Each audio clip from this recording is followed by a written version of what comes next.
Bonsoir tout le monde. Je m'appelle Thérèse Martin Diagne-Maron. Je suis en master en pétrole et gaz à l'université Goupkin à Moscou. Euh, je vais vous faire une présentation de mon thème qui porte sur l'utilisation d'instruments de change dérivés par Total.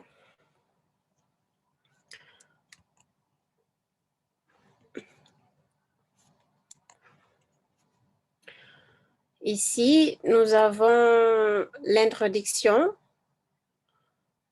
Présent dans plus de 130 pays, Total est un groupe multi-énergie qui produit et qui commercialise des carburants, du gaz naturel et de l'électricité. Leurs 100 000 collaborateurs s'engagent pour une énergie meilleure, plus abordable, plus sûre, plus propre et accessible au plus grand nombre. Total qui propose à ses actionnaires en 2021 de devenir Total Énergie pour ambition d'être la compagnie des énergies responsables.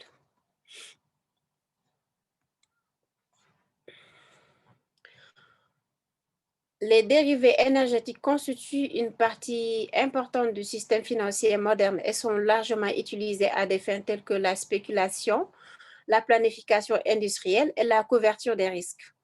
Le groupe utilise des instruments financiers dérivés afin de gérer son exposition au risque de fluctuation des taux d'intérêt, des coûts de change, de devises étrangères et des prix des matières premières. Ces instruments financiers sont comptabilisés conformément à IFRS 9, la variation des justes valeurs des instruments dérivés, enregistrés en résultat ou en autres éléments du résultat global à la politique de gestion des risques et figurent au plan dans les rubriques correspondant à leur nature. Ici, nous avons des types de dérivés. Nous avons contrat à terme et contrat forward.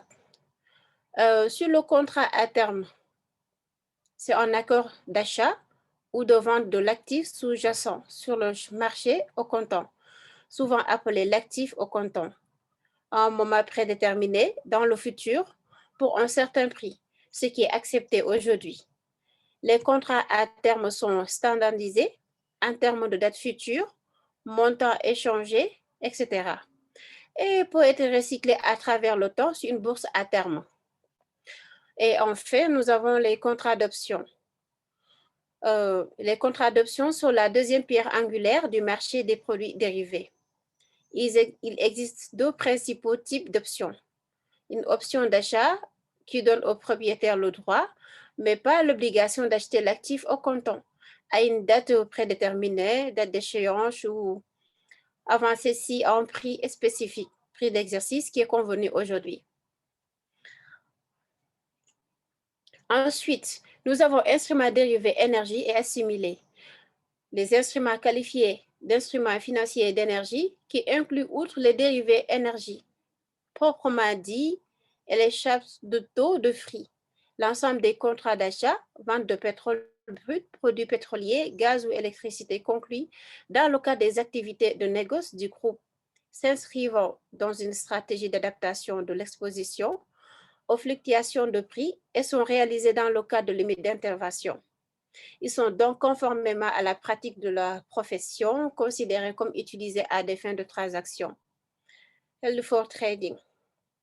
La variation de leur juste valeur est enregistrée en résultat.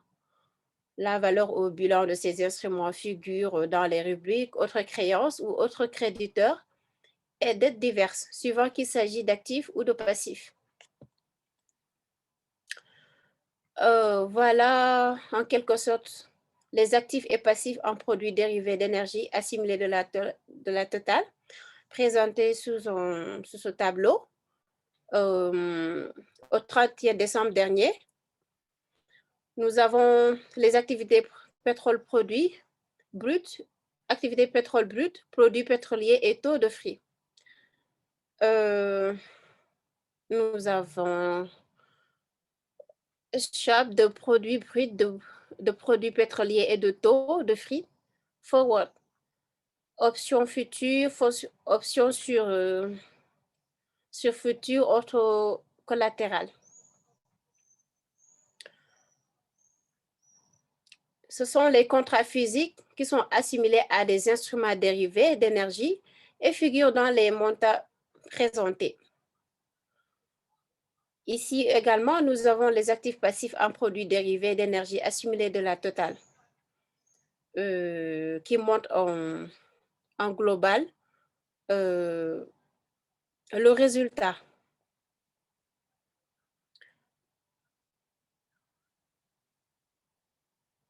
Montant juste en valeur non reconnu au bilan.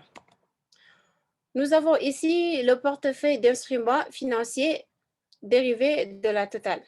Les engagements hors bilan liés aux activités du groupe, les instruments financiers dérivés qui sont présentés ci-dessus. Également, en 31 décembre 2019 et 2020. Montant notionnel. En 2019, nous avons 1068, 2020, 978. Valeur de marché pied de coupon, 66 et en 2020, 12. Option d'achat d'actions, montant notionnel. En 2019, nous avons 1068. En 2020, ça reste même 978. Valeur de marché pour 2019, 66. 2020, 16. À ces montants fixant le niveau d'engagement notionnel sans être représentatif d'une perte ou d'un gain talent, cette valeur a été déterminée sur une base individuelle en actualisant les flux de trésorerie futurs avec les courbes de marché en vigueur à la clôture des exercices. Achat d'options d'achat d'actions en vue de couvrir l'exposition économique de Total SE en cas d'exercice des droits de conversion attachés aux obligations convertibles émises remboursables en numéraire. Et nous avons également ici impact de l'utilisation des dérivés du marché de l'énergie sur Total SE. Impact en résultat par nature d'instruments financiers. L'effet en résultat des actifs et passifs liés aux activités de financement comprend principalement les produits financiers de la trésorerie, des équivalents de trésorerie des actifs financiers courants, notamment dépôts, à plus de 3 mois, classés dans la ligne prêts et créances. Les frais financiers du financement long terme des filiales et les instruments de couverture adossés. Les charges et produits financiers sur les contrats de location. Nous avons également un tableau sur l'impact de l'utilisation des dérivés du marché de l'énergie sur Total SE. Impact en résultat par nature d'instruments financiers. Les prêts créanciers passifs et financement instruments de couverture associés, couverture de juste valeur, inefficacité, actifs et passifs de location, actifs et passifs détenus à des fins de transaction 2018, 2019 et 2020. Nous avons l'impact sur le coût de la dette nette qui est en 2018, 2121, 2019, 2352 et en 2020, 2110. L'autre tableau montre l'impact des stratégies de couverture. Impact en résultat des instruments de couverture endossés aux emprunts obligataires comptabilisés dans la rubrique au compte des résultats consolidés de l'endettement financier brut. Se décompose de la manière suivante. Effet de la réévaluation des emprunts obligataires. Chef de couverture des emprunts obligataires. En 2018, 2019, 2020, nous avons l'inefficacité de la couverture de juste valeur. En 2018, 6, 2019, 1 et en 2020, 12. Enfin, en somme, nous pouvons dire que les dérivés énergétiques sont un outil précieux utilisé par les entreprises industrielles et les traders financiers. Pour les entreprises, les dérivés de l'énergie peuvent aider à lisser les processus de production en leur permettant de fixer à l'avance les prix des produits nécessaires à leur ligne de production. C'est pourquoi le groupe Total SE, comme toutes les autres sociétés d'énergie et de pétrole et de gaz, utilise des instruments financiers dérivés négociés en bourse pour diversifier son portefeuille et protéger la société contre certains risques financiers. Voilà en quelque sorte notre travail. Je vous remercie. Merci.